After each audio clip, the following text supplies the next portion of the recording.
Hello everyone, welcome back to Medicomix. I hope आप सब बढ़िया होंगे और रक्षाबंधन की तैयारी में जोरों शोरों से लगे हुए होंगे। ठीक है, तो आज हम कुछ ट्रिक्स करने वाले हैं, इंपॉर्टेंट ट्रिक्स करने वाले हैं। ठीक है, जो आपको कहीं ना कहीं समवेयर हेल्प करेगी आरआरबी के एग्जाम में। ठीक है, साथ में जीपैट में एक क्वेश्चन भी आया था यहाँ से जो मैं करवाने वाला हूँ आज, तो वो भी मैं आपको बताते चलूँगा कौन सा क्वेश्चन आया था। एग्जैक्ट ईयर मुझे याद नहीं है, बट वो क्वेश्चन आया हुआ था। हवा नहीं है, हवे में मतलब बातें नहीं कर रहा हूँ। अगर आप प्रीवियस ईयर उठाते हो तो आपको कहीं ना कहीं वो मिल जाएगा, बट मुझे एग्जैक्ट याद नहीं है। ठीक है, तो स्टार्ट करते हैं, है ना। आप एक पेन कॉपी ले लो, उस पर नोट करते चलो। बहुत सारी ट्रिक करवाऊंगा इसके, अगर अच्छा आपका सपोर्ट रहता है तो मैं ये सीरीज वाली जो है, ये सीरीज है ट्रिक वाली, इसको कंटिन्यू करूंगा आगे, है ना।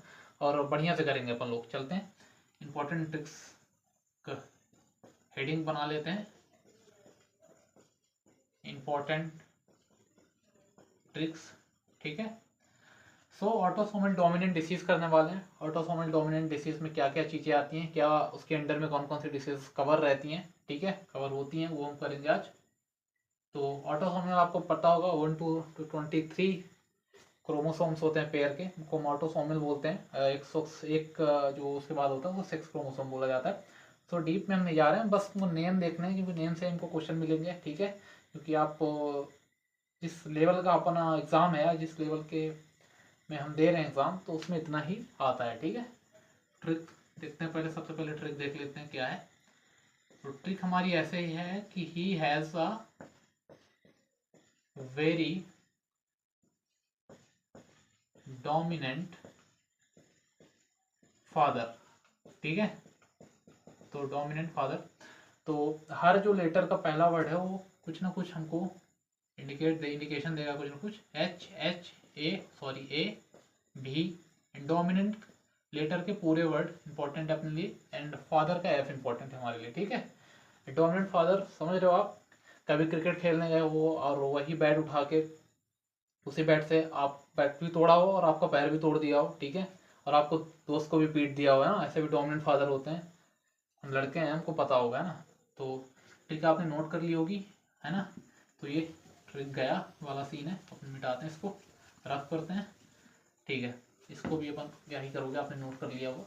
सो पहली जो डिसीज़ है एच से स्टार्ट होती है, तो एक इसको हम नाम क्या देते हैं, हेरिडेटरी जेनेटिक रिलेटेड, जो वंशानुगत हम बोलते हैं। ठीक है, नॉन पॉलीपॉइसिस कोलोन कैंसर, है ना। Non hereditary non polyposis colon cancer. थोड़ा नाम बड़ा है, थोड़ा नहीं बहुत ही बड़ा है ना। बट आप कहीं ना कहीं आपको जब आप देखे रहते हो तो एक जो मेमोरी है वो बनी रहती है ना। कहीं ना कहीं हिपोकैम्पस आपका हिट करेगा और आप कर जाओगे, अगर आता है, आपने एक बार देख रखा है, ठीक है, तो आप इसको कर जाओगे। हैज़ में हम देखते हैं, ही हैज़, एज का एच पहला word, Huntington disease. Huntington chorea सुना हुआ, imbalance between GABA inhibitory neurons and dopamine के बीच में होता है। हंटिंगटन कोरिया सुना होगा, वही डिसीज है, CHOREA। ठीक है, कोरिया। थोड़ा हैंड राइटिंग मेरी बुरी है, बचपन से ही भगवान ने मुझे इस अच्छी चीज़ से नवाजा है। ठीक है, तो थोड़ा एडजस्ट कर लेना भाई, गाली नहीं देना है कमेंट में कैसे लिख रहा है ये देखते हैं। ठीक है, बट इतना भी नहीं है, समझ में आपको आ जाएगा। ऑटोसोमल डोमिनेंट, डोमिनेंट क्यों लिखा है ये भी बताऊंगा आपको मैं ना। Autosomal dominant polycystic polycystic kidney disease, है ना, disease polycystic kidney disease. Polycystic kidney disease, यही क्वेश्चन आपके किसी न किसी जीपैट के एग्जाम में पूछा गया है कि ये ऑटोसोमल डोमिनेंट है, ऑटोसोमल रिसेसिव है, या एक्स लिंक्ड, ऐसे पूछा है, रिसेसिव है या एक्स लिंक्ड डोमिनेंट है। चार ऑप्शन थे, तो ऑटोसोमल डोमिनेंट आपको क्लियर ऑप्शन, मतलब क्लियर या करेक्ट ऑप्शन होगा, तो आप इसके साथ जा सकते हो। बाकी इसी की तरह एक सिस्टिक फाइब्रोसिस होता है। सिस्टिक फाइब्रोसिस मीन्स वही सिस्ट बन जाना, ठीक है। सिस्टिक फाइब्रोसिस PCOD आपने सुना होगा, पॉलीसिस्टिक उसी को बोल देते हैं अपन। तो वो ऑटोसोमल रिसेसिव डिसऑर्डर में आता है, या डिसीज में आता है। ठीक है, तो याद रखना आप, ये वाला क्वेश्चन आपके जीपैट में आया हुआ है। ये ऐसा बी से हम देखते हैं, आपने कहीं ना कहीं वॉन विलेब्रेंड डिसीज जरूर ही सुना होगा। फैक्टर नंबर 8, क्लोटिंग फैक्टर की बात कर रहा हूँ, ठीक है। He has a very dominant से आपका डी आता है, सो डी रिप्रेजेंट करेगा मस्कुलर डिस्टोनिया, डिस्टोनिया आप बोल सकते हो, डिस्टोनिया। एक्स्ट्रा जो पिरामिडल सिम्टम्स होते हैं एंटीसाइकोटिक के, उसमें भी एक मस्कुलर डिस्टोनिया होता है, ठीक है, मसल मूवमेंट में थोड़ा प्रॉब्लम होता है, ठीक है। तो he is a very do, उससे होगा आपका ऑस्टियोमैलेशिया, ठीक है, ऑस्टियोमैलेशिया, सॉरी ऑस्टियोजेनेसिस होता है, मैलेशिया तो फेनेटोइन का साइड इफेक्ट है, सॉरी, ऑस्टियोजेनेसिस GENESIS है ना, स्पेलिंग मैं आपको बोल दे रहा हूँ, इनपरफेक्टा होता है आई गेस, इनपरफेक्टा, बाकी ऑस्टियोजेनेसिस तो आप याद ही रखना। डोमिनेंट, एम से हम देखते हैं मार्फन सिंड्रोम होता है, एम से MARFN, मार्फन सिंड्रोम, SYNDROME, ठीक है, मार्फन सिंड्रोम डोमिनेंट। आई से आपका इंटरमिटेंट पोर्फायरिया होता है, इंटरमिटेंट पोर्फायरिया, थोड़ा डिसीज के नाम शायद आप लोगों से बहुत लोग पहली बार सुन रहे होंगे, बट एक दो बार आप रिवाइज करोगे तो आ जाएगा। इंटरमिटेंट पोर्फायरिया है ना, यहाँ तक आपने नोट कर लिया होगा, है ना, तो वेट करता हूँ मैं। और ये गया है ना, गया तो गया, आई तक अपना हो गया, NANT अपना बचा है।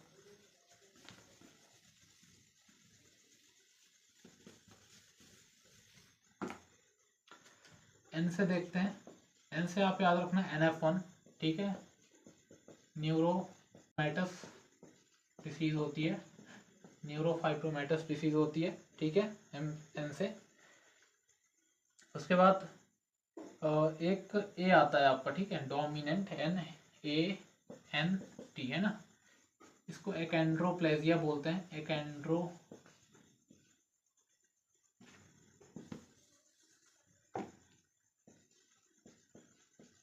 एकेंड्रोप्लेजिया, ठीक है, स्पेलिंग थोड़ा देख लेना, एकेंड्रोप्लेजिया।